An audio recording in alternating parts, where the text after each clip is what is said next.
if you have a cosine cubed, you're going to want to use the Pythagorean identity. So we'll rewrite the cosine cubed as cosine squared times cosine. We'll substitute 1 minus sine squared using the Pythagorean identity here.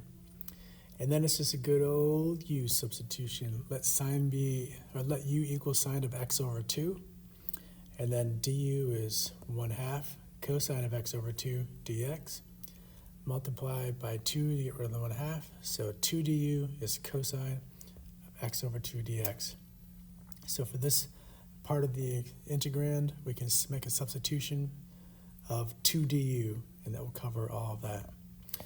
Then this is just 1 minus u squared. And for the limits of integration, this is really nice.